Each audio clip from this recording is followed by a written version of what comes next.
Before empires rose and fell, before kings carved their names into stone, the earth was young, and the wind whispered secrets only the stars could understand. In that ancient stillness, a presence walked among men, not a warrior, nor a ruler, but a humble figure whose name would echo through eternity, Jesus of Nazareth.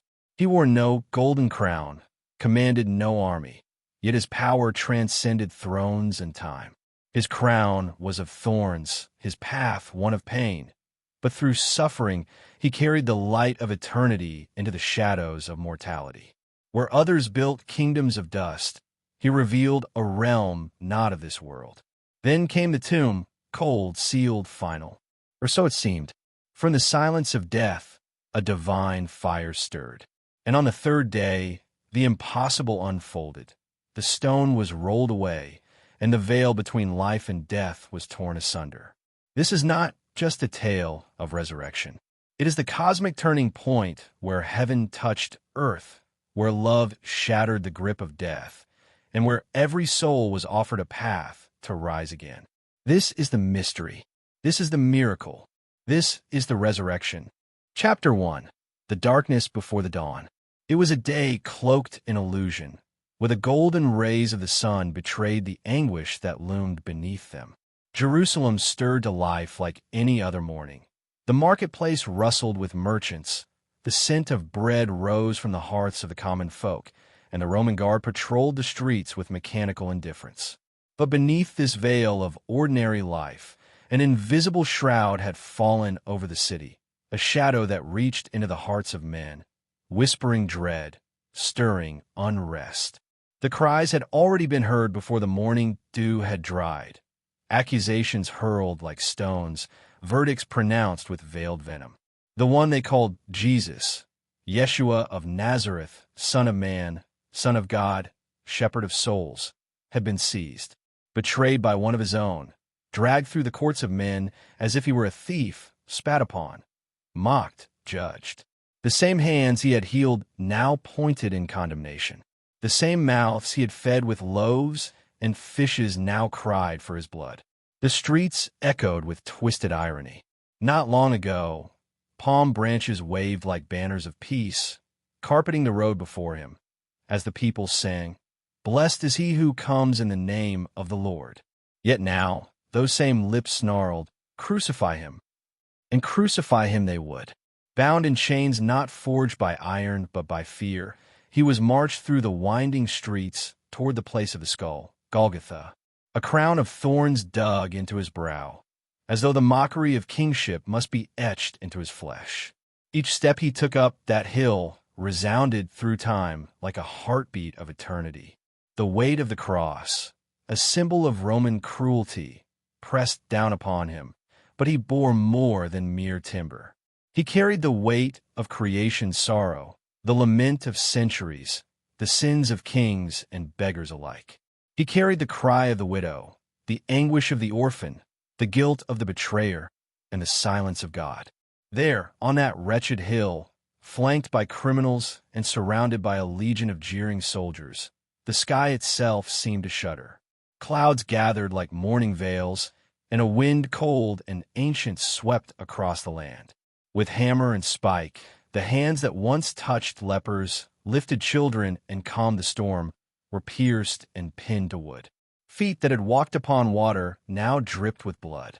And yet, from the cross, he did not curse. He forgave. He spoke of paradise. He entrusted his mother. He surrendered his spirit. When he cried out, "It is finished," the earth trembled with the weight of it. But it was not the end.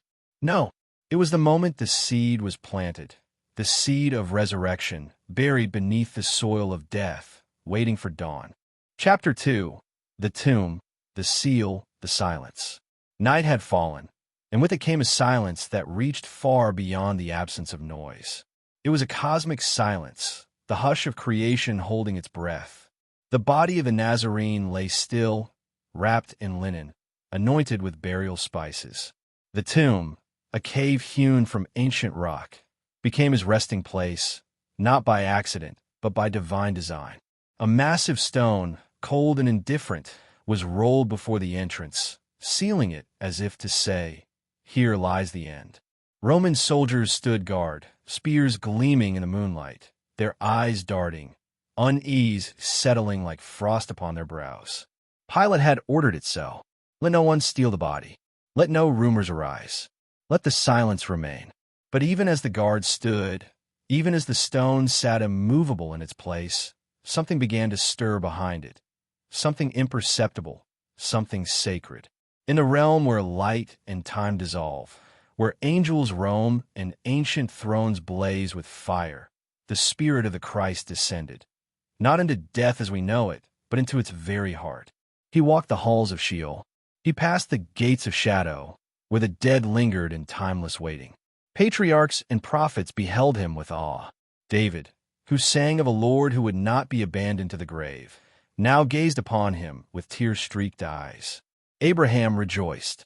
Adam, the first to fall, trembled before the second Adam, whose light pierced the depths of all forgotten. The gates of death, long sealed, groaned under the weight of his glory. Back in the world of the living, none could see what transpired. Mary wept in her home. The disciples scattered like leaves in the wind, haunted by guilt, by fear, by despair. They did not yet know. They could not yet see. But the earth did. It groaned, as if recognizing its maker.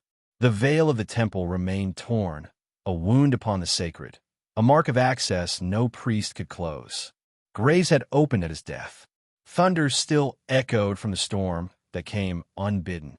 Even the stars above burned a little brighter, as though in vigil. And within the tomb, a light began to pulse, a soft, divine rhythm, as if the heart of creation itself was awakening.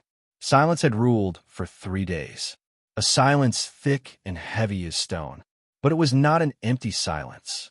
It was the silence of dawn before the sunrise, the silence of a cocoon before the wings emerge, the silence before the voice that speaks life shatters the stillness with a single word. Rise. Chapter 3. The first morning. The Sabbath had passed, and with the coming of dawn, the world seemed to exhale a breath it didn't know it was holding. The sky, still brushed with the deep blues of twilight, began to blush with golden light on the horizon. Birds, long silent in the eerie stillness of the days before, began to sing again, a tentative, trembling song, as if unsure whether they welcomed a new day or mourned what had been lost. In the hush of that morning, shadows stretched long across the rocky paths that led to the place of burial. From the edge of the city came a small procession of women, brave, quiet, determined. They were not the powerful. They were not the priests or the scribes. They were the ones who had stood when others fled, the ones who had watched, weeping, as the nails pierced the hands of the one they loved. Mary Magdalene walked among them, her eyes rimmed with sleepless grief, her hands clutched around the burial spices that tradition demanded. Their steps echoed on the stone as they neared the tomb, and even the birds seemed to pause their song. Then it happened. The stone, the great, immovable stone that sealed the tomb, had been rolled aside. Not broken, not shattered, simply moved, as if by invisible hands, as if the tomb had yielded of its own will. The guards who had been posted were gone, vanished like a dream before waking. The earth was still. The air held a strange stillness, like the breath before thunder. With hesitation, the women stepped forward. Their grief warred with fear. Their devotion pulled them onward. And inside the tomb, emptiness. The place where his body had lain was bare, the linen wrappings folded with care. There was no sign of struggle, no trace of theft, just a still, luminous absence, a silence that sang with mystery. Then 2 figures appeared, robed in white, radiant as starlight, seated where his head and feet had rested. "Why do you seek the living among the dead?" one of them asked, voice like wind through ancient trees. "He is not here. He is risen, just as he said." The words hung in the air like incense. Risen? Could it be? But how could such a thing be true? How could death, final, cold, eternal, be undone? And yet, in the hollow of that tomb, they felt it, a stirring in the spirit, a warmth returning to the heart of the world. It was a whisper of a promise fulfilled, a light rising in the east. He had walked through death, not as one defeated, but as one victorious. And in doing so, he had opened a way, through the valley of shadows, through the silence of the grave, into eternal morning. Chapter 4. The Messenger in the Garden. Mary Magdalene lingered, even after the others had gone. She could not bring herself to leave. Her feet refused to carry her away from the place where he had once been laid. Her tears fell freely now, watering the earth where the blood of love had been spilled. Her heart was shattered, scattered like the broken pieces of a dream. Around her, the garden stirred. Olive trees rustled in the morning breeze. Flowers opened to the new sun, unaware of the sorrow that gripped her soul. Yet something about this garden seemed changed. The air shimmered. Time felt stretched and folded upon itself. Then she saw him. A man stood nearby, half cloaked in light and shadow. At first, she did not see him clearly, her eyes too clouded by grief. She assumed him to be the gardener, a quiet keeper of this sacred ground. He said nothing at first, only watched her with eyes that seemed to hold galaxies. "Woman," he said softly, "why are you weeping? Whom are you seeking?" She turned to him, voice breaking. "Sir, if you have carried him away, tell me where you have laid him, and I will take him." Then came the moment that split the world in two. He spoke her name. Mary. Just that. But in the uttering of her name, the veil lifted. Recognition, like lightning, blazed through her soul. That voice, she had heard it call across stormy seas, echo in quiet rooms, heal her deepest wounds. That voice had called her from darkness into light. And now it called her again. She turned, eyes wide with astonishment, heart bursting with wonder. "Rabboni," she cried, "Teacher, Lord." She ran to him, instinctively, reaching out as if to hold him forever, to anchor herself in this impossible reality. But he gently stepped back. "Do not cling to me," he said with a tenderness that transcended time. "For I have not yet ascended to my Father. But go to my brothers and say to them, I am ascending to my Father and your Father, to my God and your God." The words were like thunder in her chest. Not just my Father, but your Father. Not just my God, but your God.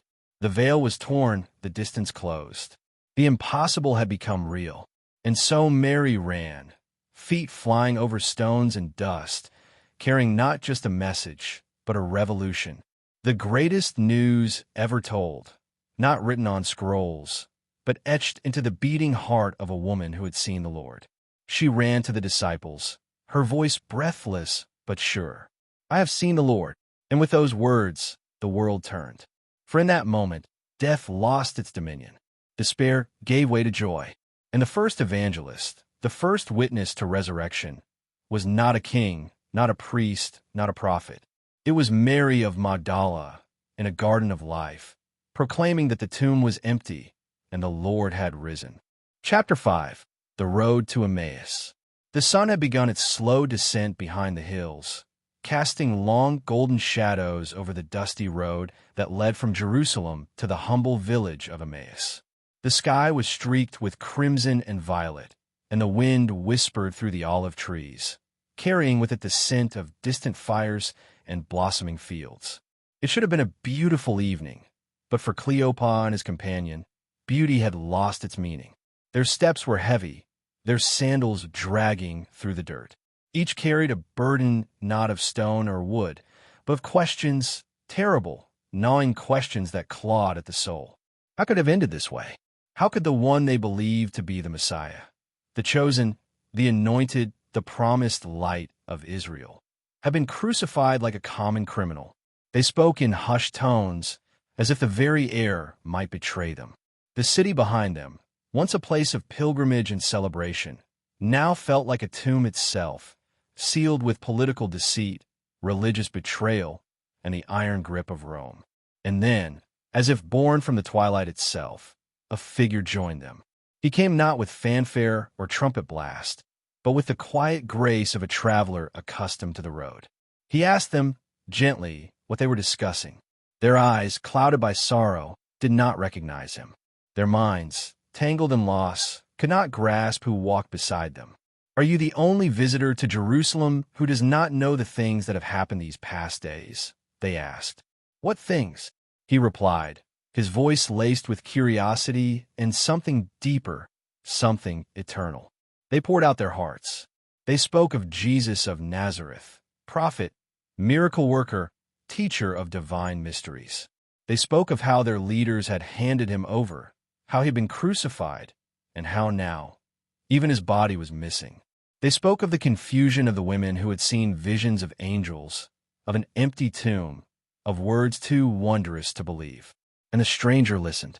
Then, like a sage unfolding the secrets of the universe, he began to speak, not of himself, but of the Scriptures. He took them on a journey not of miles, but of meaning. From Moses to the prophets, he wove a tapestry of truth, showing how suffering had always been part of redemption's path, how the Messiah must be broken to become whole, how the seed must fall into the ground to rise again in glory. Their hearts burned within them. Something ancient and holy stirred in their souls, but still their eyes remained veiled. As they reached Emmaus, they urged the stranger to stay.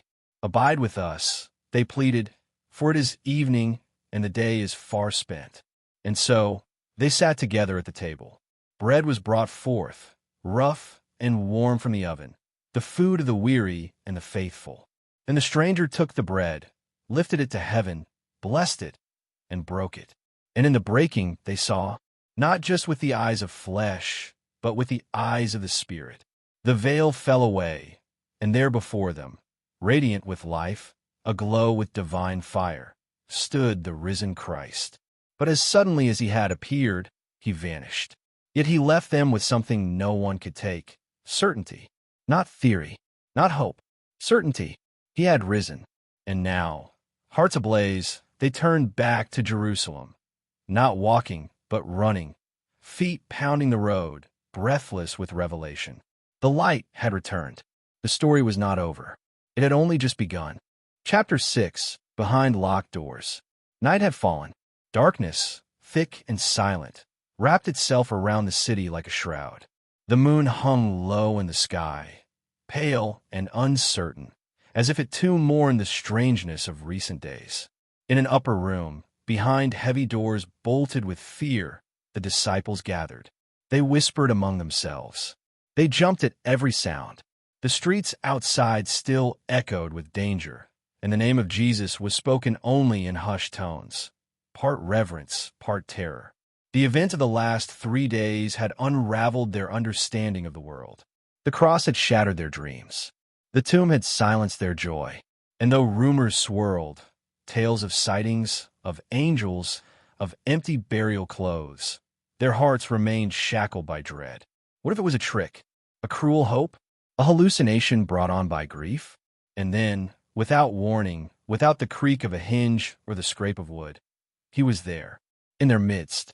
No door had opened. No window had parted.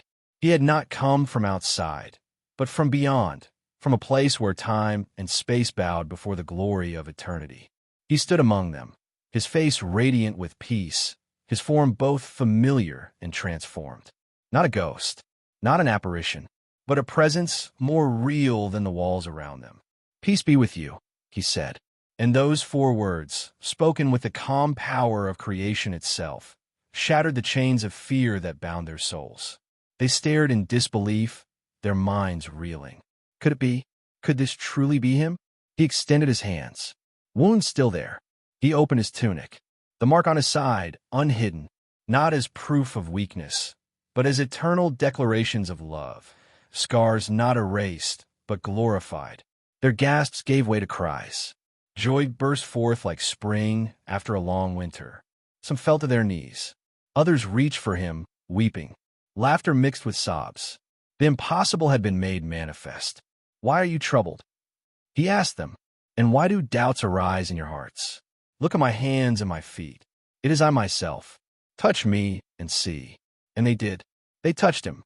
Flesh, bone, breath, warmth. Still wonder clung to them. Still disbelief warred with ecstasy. And so, with a smile that echoed the joy of heaven, he asked, "Have you anything to eat?" They brought him broiled fish and honeycomb, and he ate before them, not because he needed to, but because they did, because they needed to see that this was no spirit, no dream, but the resurrection made real. Then he opened their minds to understand the scriptures, revealing how everything, every prophecy, every promise, every sacred thread had led to this very moment. And with each word, their understanding deepened. With each breath he took, the kingdom drew nearer. He spoke of forgiveness, of mission, of the Spirit to come. He spoke of the nations, and of peace, and of a power not of this world. And in that locked room, once filled with shadows, the light returned. The door remained closed, but their hearts were flung open to the infinite. Chapter 7. The Doubter's Revelation. The days following the resurrection were unlike any the world had ever known. Each moment hung in the balance between awe and disbelief. The veil between heaven and earth had been torn, but not all hearts were quick to embrace the miracle. One soul, in particular, still wandered in the valley of shadows. Thomas, called Didymus, the twin, was not present when Christ first appeared to the disciples behind the locked doors. He had been elsewhere, caught in his own storm of grief. Perhaps he walked alone among the olive trees, or wandered the alleyways of Jerusalem, trying to make sense of a shattered world. He had seen the nails. He had heard the last breath. And now they told him that Jesus lived? He could not bear to believe it. Not again. His heart had tasted too much hope already, and too much heartbreak. "Unless I see the nail marks in his hands," Thomas said with a voice that trembled but did not yield, "and unless I place my finger where the nails were and lay my hand in his wounded side, I will not believe." It was not stubbornness that held him back. It was sorrow, the kind of sorrow that carves deep trenches in the soul, where faith once flowed like a river. A week passed. The disciples gathered again in the upper room, the same place where silence had once reigned and fear had bound them. This time, Thomas was with them, still unsure, still aching. And once more, without warning, the walls of the world thinned. No footsteps, no creaking hinges, no sudden gust of wind, just presence. Jesus, standing among them, as if he had never left. Radiant, real, not a dream, not a ghost, but the living embodiment of eternity clothed in flesh. Peace. The word fell from his lips like a stone into still waters, rippling through every soul present. Then his eyes turned to Thomas. He did not scold him. He did not shame him. There was no thunder in his voice, no lightning in his gaze. Only mercy, only love. "Thomas," he said, stepping forward with outstretched hands, "reach out your finger. See my hands. Take your hand and place it into my side. Do not be faithless, but believe." The room fell silent. Thomas stood, frozen, not with fear, but with the weight of 1,000 shattered doubts crumbling to dust in the face of glory. He reached out, breath shaking, hand trembling. And as his fingers brushed the wounds, warm, real, divine, the floodgates of his heart burst open. He fell to his knees, overcome. Tears streaked his cheeks. His voice broke, yet rang with the clearest truth he had ever known. "My Lord and my God."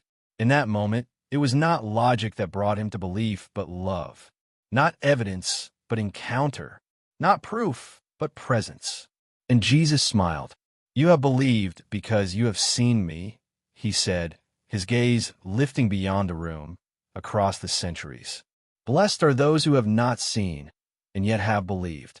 It was a promise to the ages, a beacon for every soul who would ever walk in darkness and long for light, for every heart torn between doubt and wonder, for every seeker who dares to hope. Thomas the Doubter became Thomas the Witness, and his story would echo far beyond that quiet upper room. Chapter 8. The Galilean Commission. Far from the walls of Jerusalem and its memories of betrayal and pain, the Sea of Galilee glistened beneath the morning sky. The lake was still and vast, a mirror reflecting heaven above and earth below.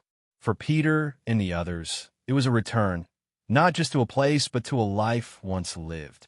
They had been fishermen before the call, before miracles and mountains and crosses. Now, In the silence after resurrection, they found themselves unsure of what came next. So they did what they knew. They took to their boats. All night, they cast their nets into the deep, laboring beneath stars that offered no answers. The waters yielded nothing, not a single fish, as if even the sea itself waited for something, someone. Then, as the edge of dawn kissed the eastern sky, a figure appeared on the distant shore. At first, he was only a silhouette against the growing light. "Children," he called out across the water, his voice carrying on the morning breeze, "do you have any fish?" They called back wearily, "No." Then came a command, simple, strange, unmistakably familiar. "Cast the net on the right side of the boat, and you will find some." They obeyed, and suddenly the net tugged with life. It swelled, thrashed, strained against the ropes, so full of fish they could barely lift it. John, wide-eyed with wonder, turned to Peter and whispered, "It is the Lord." Peter did not hesitate. He wrapped his cloak about him, for he had stripped for work, and hurled himself into the sea. The others followed, bringing the boat and the net ashore. There on the beach was not a throne of fire or an angelic army, but a fire of coals, a simple breakfast, and the risen Christ waiting with a smile. Bread, fish, warmth, not majesty, not command, but intimacy, familiarity. They ate together as the waves lapped the shore and the light of resurrection filled the air. Then Jesus turned to Peter. "Simon, son of Jonah," he asked gently, "do you love me more than these?" Peter, still soaked from the sea, heart full of unspoken memories, replied, "Yes, Lord, you know that I love you." A second time, "Simon, son of Jonah, do you love me?" "Yes, Lord, you know that I love you." A third time, cutting to the heart, "Simon, son of Jonah, do you love me?" Now Peter wept. 3 questions, 3 denials redeemed. "Lord, you know all things. You know that I love you." And Jesus said, "Feed my sheep." It was not just forgiveness. It was restoration. A fisherman was made a shepherd. A denier was made a foundation. The broken was made whole. And in that moment, Jesus gave not only a commission, but a destiny. Follow me, not just across fields and seas, but through suffering, through sacrifice, through death, and into eternal glory. The sun rose higher. The sea sparkled, and the sound of waves whispered a truth to the ages. The risen Christ had not come to reign from afar, but to walk with us, to call us, and to send us forth. Chapter 9. The Ascension Flame. Time, like a river slowed by the weight of wonder, moved through those sacred 40 days. From a morning light of the empty tomb to the hushed evenings filled with whispered stories, Jesus walked among them, not as a memory, not as a ghost, but in glorified flesh, radiant with the essence of eternity. He came and went like wind through the veil. One moment he stood among them, speaking of things too divine for earthly language, and the next he vanished, only to reappear in another town, another heart, another soul in need of restoration. He spoke not only of the kingdom, but of mysteries from before the foundations of the world. He opened their minds to the scriptures, revealing truths hidden like buried treasure beneath the sands of tradition. They saw the Torah as never before. The Psalms sang louder. The prophets burned with fire. Every verse, every symbol, every thread of the ancient tapestry now glowed with the light of the resurrection. He taught them in riddles of glory, in parables of power. He explained the purpose behind the pain, the design behind the death. He spoke of seeds falling to the ground, of vineyards that would bloom in the Spirit, and of temples not made by hands. And then, one morning, he summoned them to the Mount of Olives. The air was still, yet charged with anticipation. The olive trees stood like silent sentinels. From this sacred hill, he had wept over Jerusalem. From this soil, he would now rise to heaven. The disciples gathered, their hearts brimming with questions. Though they had seen miracles, walked beside him after death, and touched the wounds of glory, one yearning still clung to their lips. "Lord, is now the time you will restore the kingdom to Israel?" Their voices carried echoes of ancient dreams, of Messiah as conqueror, of thrones and armies, of liberation from Rome. But he smiled gently.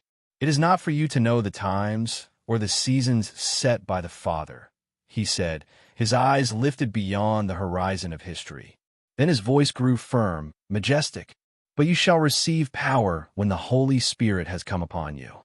And you shall be my witnesses in Jerusalem and in all Judea and Samaria and to the ends of the earth." The moment shimmered.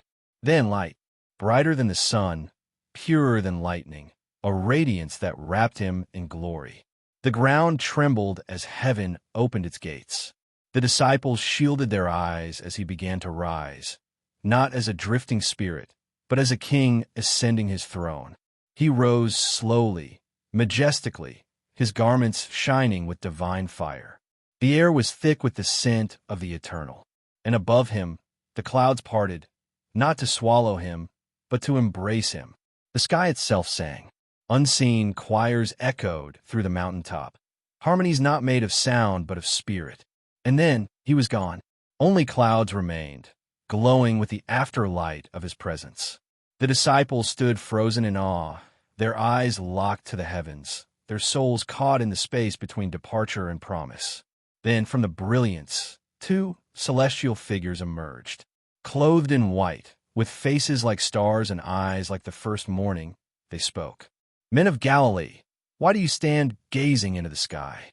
This same Jesus, who has been taken from you into heaven, will return, just as you have seen him go."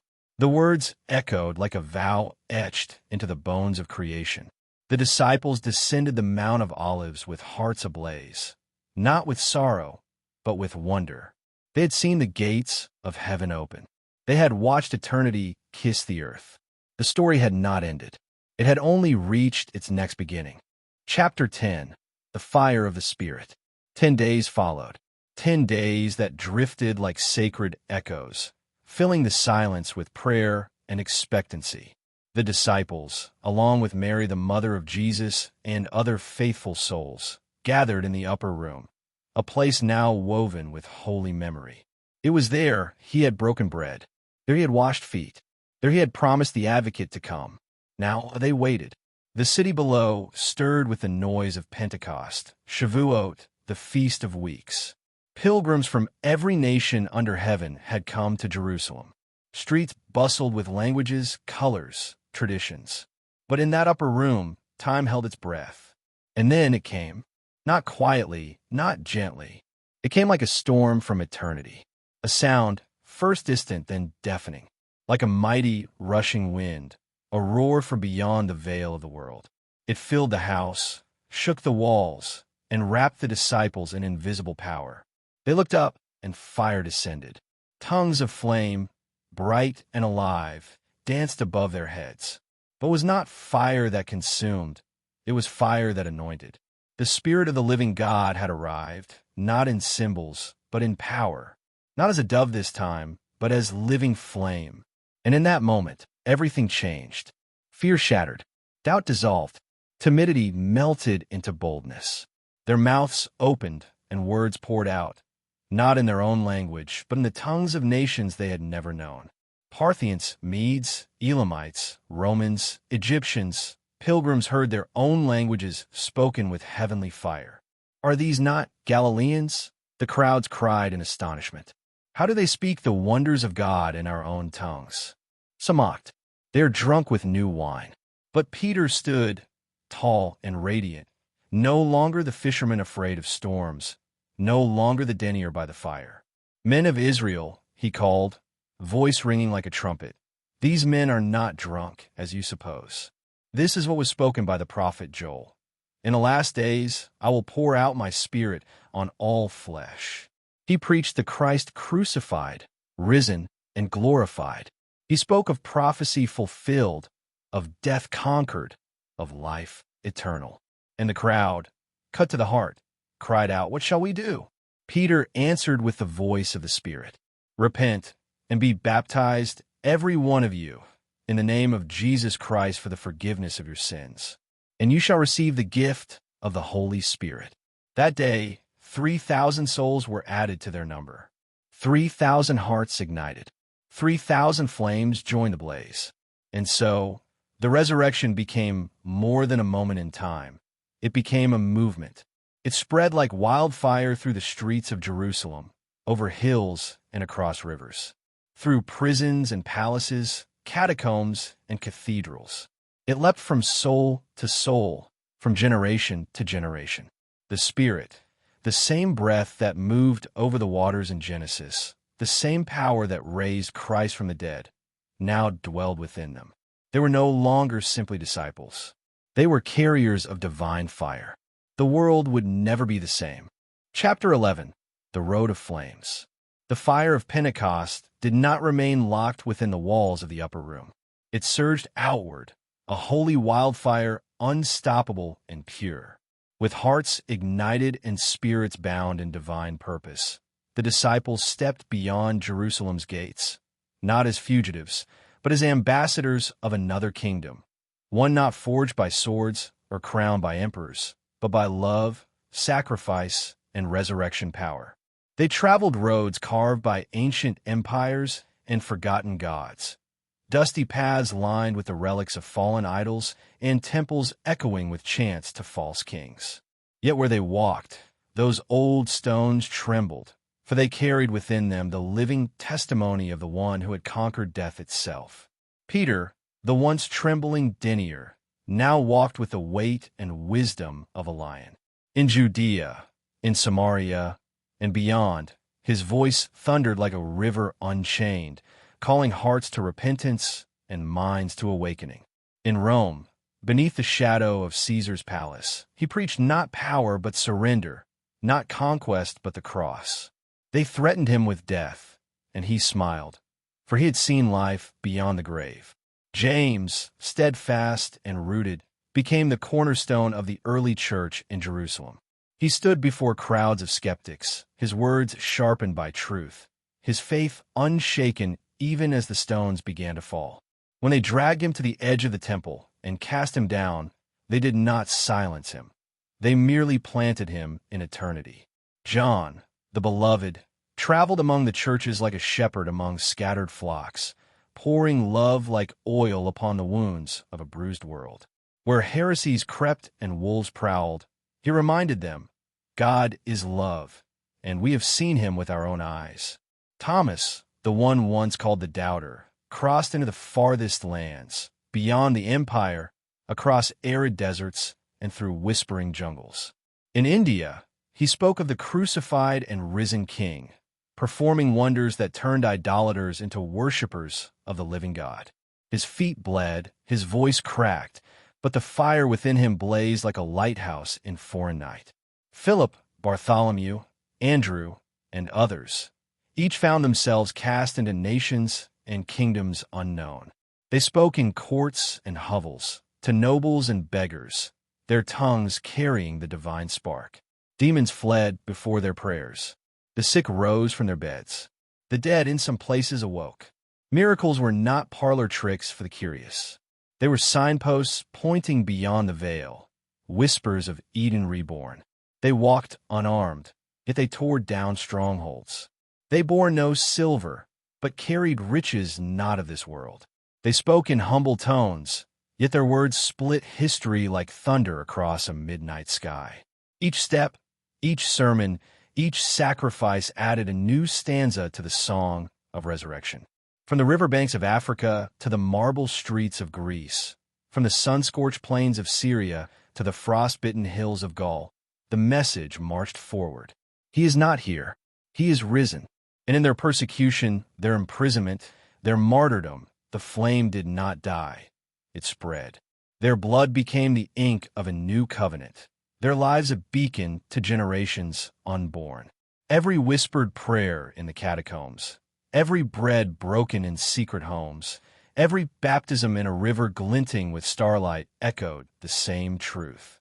The resurrection was no longer a moment. It had become a movement. It had become a kingdom. It had become a road of flames, and they walked it gladly. Chapter 12. Visions from the Beyond. While the message burned across continents, it also echoed in realms unseen. in thrones and dominions beyond mortal eyes, in heavenly courts where angels bowed and the ancient adversaries trembled. The resurrection had split not just history, but eternity. It was a sound that reverberated through the layers of reality, through the skies above, the depths below, and the timeless halls of heaven itself. And in the midst of it all, a vision was granted to one who knew love deeper than most. John, the disciple who had leaned on Christ's heart, had been exiled to Patmos, a desolate isle where rocky cliffs met stormy sea. Alone, aged, and surrounded by the howling wind, he might have seemed forgotten by the world. But heaven had not forgotten him. On the Lord's day, as the waves crashed like thunder against the stones, the veil between the worlds tore open. A voice like a trumpet echoed through the sky. "Come up here." John's spirit was caught up, lifted through layers of time and space, through veils of light and clouds of glory, until he stood before the throne of the risen Christ. But this was not the gentle rabbi of Galilee. No, the one who stood before him was the Alpha and the Omega, clothed in robes of majesty, his eyes like blazing fire, his voice like the roar of many waters. In his right hand were 7 stars. From his mouth came a sword of truth. His face burned like the sun in its full fury. John fell to the ground like one dead, but the King of Heaven reached down. "Do not be afraid," he said, touching him. "I'm the first and the last. I was dead, but now I live forevermore, and I hold the keys of death and Hades." And then visions. John saw a scroll in the hand of the one who sat on the eternal throne, sealed with 7 seals, too holy for any man to open. None were found worthy, until a lamb appeared, slain yet alive, marked with the wounds of sacrifice, standing in the midst of the throne. The lamb took the scroll, and all of heaven erupted in song. "Worthy is the Lamb who is slain, to receive power and riches and wisdom and strength, honor and glory and blessing." What followed defied the imagination of man. He saw horsemen galloping across the earth, pale and red, black and white, symbols of conquest, war, famine, and death. He saw saints beneath the altar crying for justice. He saw stars fall, skies split, and the earth reel like a ship tossed by divine winds. He beheld a dragon, red and fierce, seeking to devour the child of the woman clothed in the sun. He saw beasts rising from the sea and from the land, symbols of empire, deception, and corruption. He saw a mark, a number, 666, stamped upon the followers of darkness. Yet amidst the chaos, hope. A remnant stood with the Lamb on Mount Zion, singing a new song. An angel flew through the heavens, proclaiming the eternal gospel to every tribe and tongue. And then, at last, a great city descended from the sky, not built by human hands, but formed in glory, the New Jerusalem. Streets of gold, gates of pearl, walls of precious stones, no temple within, for God himself was the light, and the Lamb its lamp. John saw the river of life, clear as crystal, flowing from the throne. The tree of life stood on either side, bearing fruit for the healing of the nations. There was no more night, no more tears, no more death. "Behold," the voice of the Eternal declared, "I am making all things new." And in that revelation, the resurrection was seen for what it truly was, not a return to life, but the opening of a door into a new creation. Not a single miracle, but the beginning of the remaking of all things. He who had risen had become the cornerstone of a new heavens and a new earth. And all creation groaned in anticipation. Chapter 13, The Secret Teachings. Beneath the surface of the well-known scriptures, there existed whispers of stories that were never fully told. Ancient gospels, written in the sands of time, and scrolls hidden in the dust of forgotten libraries, carried fragments of a deeper truth. These teachings were not to be found in the open, for they were not meant for the masses. They were private teachings, entrusted to a few who were ready to hear what others could not yet understand. Some of these fragments spoke of Mary Magdalene, the one who had loved Christ with a heart so full it could scarcely contain itself. It is said that after the resurrection, She alone was granted access to the deepest mysteries of the soul. In the quiet sanctuaries of her heart, Christ revealed the path of the soul after death, how it journeys beyond the veil, how it transforms, shedding the old self like a snake shedding its skin. He told her that death was not an end, but a transition, a door leading to a deeper union with the divine. Those who could understand the rhythm of the soul's journey would find peace, for resurrection was not a one-time event, but an eternal process. The resurrection was a journey, not just of the body, but of the soul that is reborn over and over again, each time reaching closer to the divine. Philip and Thomas also received these secret teachings, but in a different form. They were not mere words, but experiences, moments where the divine light within them awoke, and they saw the world not as it was, but as it truly is, a reflection of the eternal. Christ spoke of inner resurrection, not as a future promise, but as an awakening available now. The light within the heart, hidden beneath layers of doubt and fear, was waiting to shine through, to bring forth a new creation. The resurrection was not merely an event to be commemorated, but a pattern that continued forever. The call was to rise again, to shed the illusions of the world and embrace the truth of one's divine nature. These were not tales to be read with the eyes alone. They were to be understood with the heart, the spirit, and the inner flame. They spoke of a deep mystery, one that could not be captured in words alone. These teachings were not about facts to memorize, but truths to be experienced, truths that resonated deep within the soul. Though these writings were feared, condemned, and hidden away by the religious authorities of the time, they could not be erased. Their voices remained like stars beneath the ocean, waiting for those who would seek them out, who would brave the depths of the unknown to discover their light. For those who were ready to see beyond a veil, these secret teachings spoke of a divine resurrection that was not bound by time or space. It was eternal. The cycle of life, death, and resurrection was a cosmic rhythm that played throughout the universe. The universe itself was a living being, ever evolving, ever expanding. And each soul, on its own journey, would one day awaken to the truth of this divine pattern. The resurrection was not a singular event, but an eternal cycle of death and rebirth, a cycle in which every soul participates again and again, until the final awakening of all things. Chapter 14, The Dance of the Angels. Beyond the mortal realm, in the unseen realms where eternity dances with time, the resurrection of Christ sent ripples through the very fabric of the universe. It was not only mankind that felt the earth-shattering power of this event. In the heavens, where light and darkness played out their eternal struggle, the resurrection ignited a transformation. Angels wept, not with sorrow, but with overwhelming joy. Their wings shimmered with celestial light, blazing in glory as they celebrated the ultimate triumph of the Creator. They had known the Creator's plan, but now they saw it in its fullness. The resurrection was a cosmic celebration, a symphony that transcended time. Heaven had kissed earth, and from this embrace, a new creation had begun. The air was thick with divine music, and the very stars sang in unison, for they had witnessed the most miraculous event in all of eternity. Michael, the archangel, the great warrior, who had once drawn his sword to battle the forces of darkness, now stood in solemn triumph. He held his sword no longer for war, but to defend the light that had now broken through the veil. He stood in the presence of the risen Christ, and his heart swelled with reverence. The eternal battle between good and evil had been decided, and light had triumphed over the darkness. But not all were joyful. The adversary, the ancient foe who had once sought to overthrow heaven itself, stood in fury.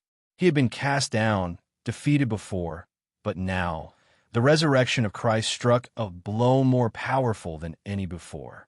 Death, his weapon, had been destroyed. No longer could he chain humanity with the fear of the grave. No longer could he hold the keys to the afterlife. The veil had been torn, and the gates of Sheol, once believed to be the final prison for souls, had been shattered. The resurrection was a trumpet blast across all of existence, a signal that the old order had crumbled and a new reign had begun. The dark powers that once held dominion over life and death had been stripped of their authority. The eternal war had entered a new phase. Heaven was no longer distant and unyielding. It had come to earth. In the celestial courts, the angels danced in ecstasy. Their steps were not steps of battle, but of celebration, as the new creation unfolded before them. Every beat of their wings was a declaration of victory. Their joy was not fleeting. It was eternal, for they knew the resurrection was not an event in time, but the opening of a new dimension of existence. The adversary, in his rage, sought to resist, but he was already defeated. The resurrection had irrevocably changed the course of history. His power was no longer absolute. The battle was won, though the forces of darkness would continue to struggle in vain. They could no longer fear the grave. The resurrection had shattered that fear. It was a cosmic turning point. The universe had been shaken to its core, and in its wake, a new order began to emerge, one not defined by the cycles of life and death, but by the eternal dance of life, light, and love. The resurrection was not just a singular event. It was the unfolding of the divine pattern that would guide the cosmos forever. From that day forward, the angels danced not in anticipation of a future victory, but in celebration of an eternal truth. Life had conquered death. The new creation had begun, and from that moment on, all of existence would be marked by the eternal flame of resurrection. Chapter 15. The Rising Within. As the centuries marched on, the world continued its endless cycle of rise and fall. Empires ascended to towering heights, only to crumble into ruins. Great temples once revered as earthly abodes of gods were reduced to piles of dust.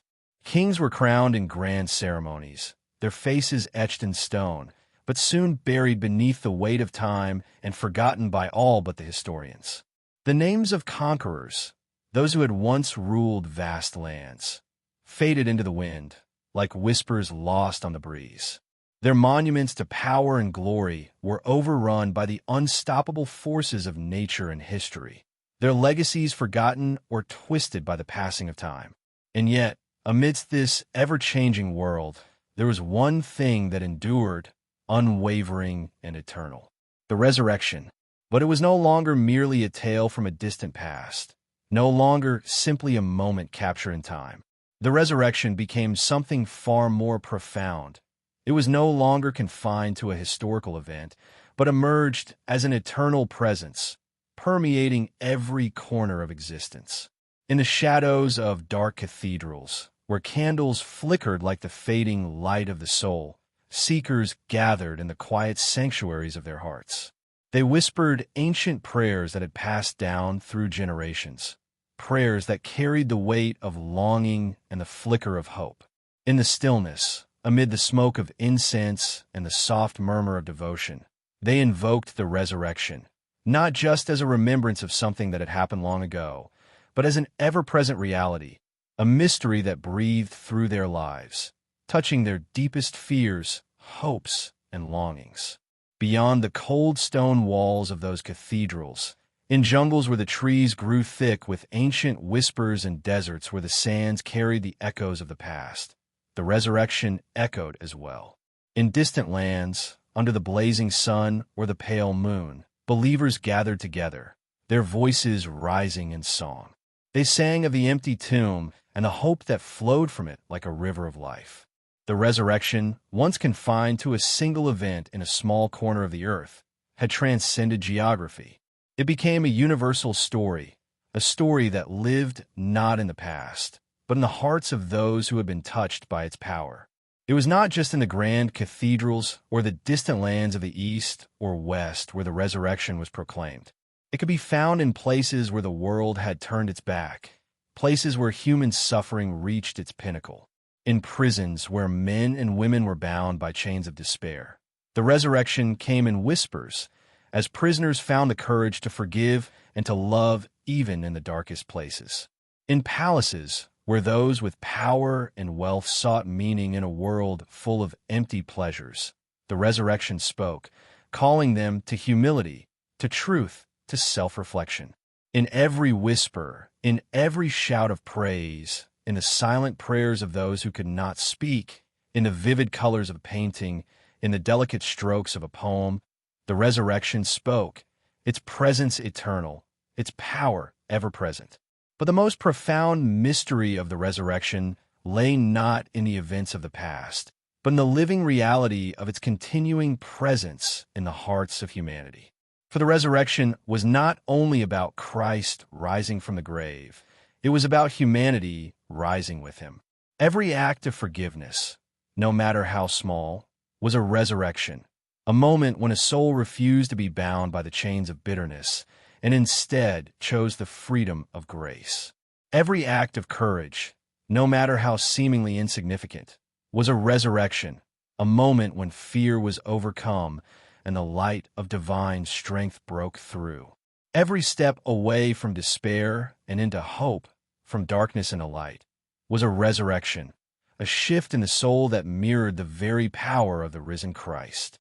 These were not mere acts of human will, but divine acts, a participation in the resurrection that continues to unfold within every human heart. As each soul turned away from shadow and embraced the light of truth, the resurrection moved within them. It had not just belonged to the past, but lived within the heart, working its way into the lives of those who sought it. It was as though, with each choice made to rise, a stone was rolled away, a stone that had once been thought to block the path to eternal life. The stone rolled away again and again, not just in the moment of Christ's resurrection, but in every moment of every person who chose to live in the light of his love. For the resurrection was not something that could be contained within a tomb or sealed behind a stone. It was a living force, a transforming power that could break through the hardest of hearts, the deepest of wounds, the darkest of nights.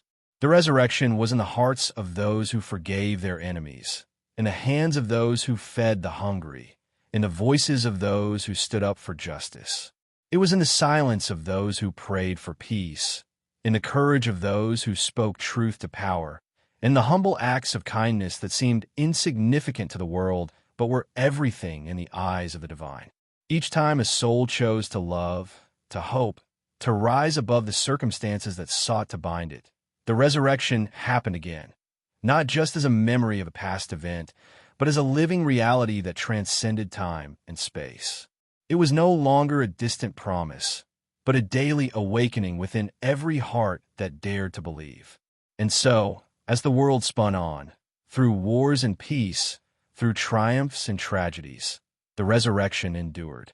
It was no longer a singular event, but a universal truth that resonated in every life, calling each person to rise, to embrace the light, and to participate in the ongoing transformation of the world. It was the eternal flame that would never go out, the rising within that would never cease. The resurrection was no longer something to remember. It was something to live in every moment, in every heart, in every breath. Epilogue. The tomb is still empty. And now, dear listener, the journey brings us here, to this very breath, this moment suspended between heartbeats, where time itself seems to pause. It is here in this sacred instant that we are invited to reflect on the truth of the resurrection, not as something locked away in the distant past, not as an event that belongs only to the pages of ancient history, but as something profoundly alive, ever-present, and available to us now. The resurrection is not a relic to be studied from afar. It is not a story told only in church halls or ancient scriptures. No, it is a door wide open, inviting us to step through. It is a threshold bathed in the golden light of morning, beckoning us to walk through it into the fullness of life, to leave behind the shadows of despair and walk in the light of eternal hope. The tomb, the one that once held the body of the man who claimed to be the Son of God, is still empty. This is the truth we carry, the truth that resounds through every prayer, every song, every whisper of the heart. And in that emptiness, there is a fullness, a profound, all-encompassing presence that the world cannot truly comprehend. It is a presence stronger than death itself, deeper than the darkest sorrow, and wider than the very expanse of time. The world may try to contain this mystery, to define it within human understanding, but it cannot.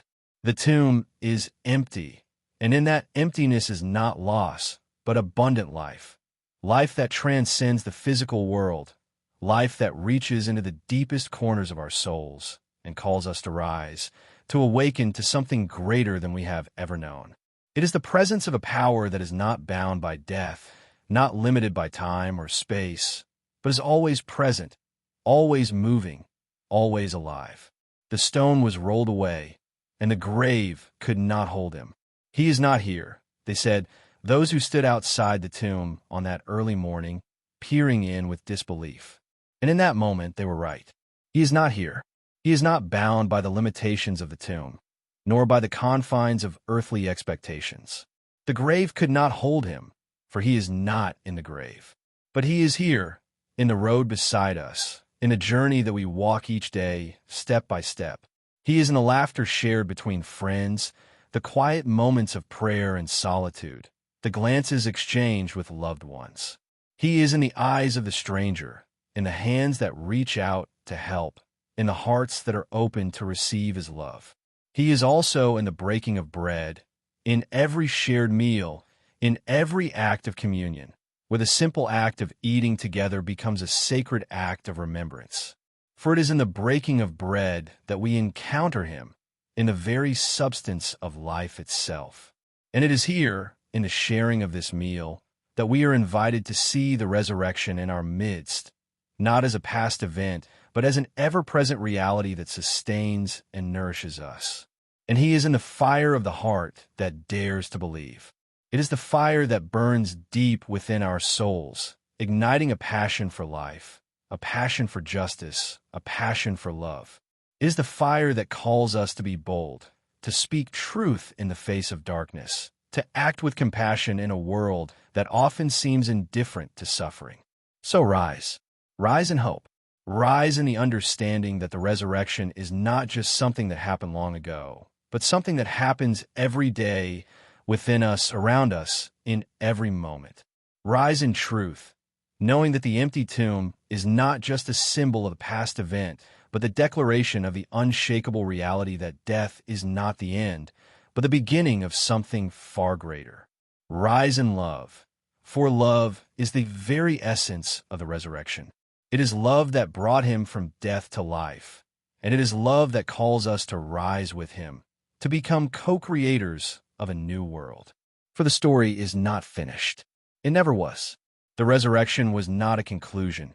It was the beginning of a story that is still being written, a story that is written in our lives, in the choices we make, in the way we live out the teachings of Christ each day. The Christ who rose from the grave still rises.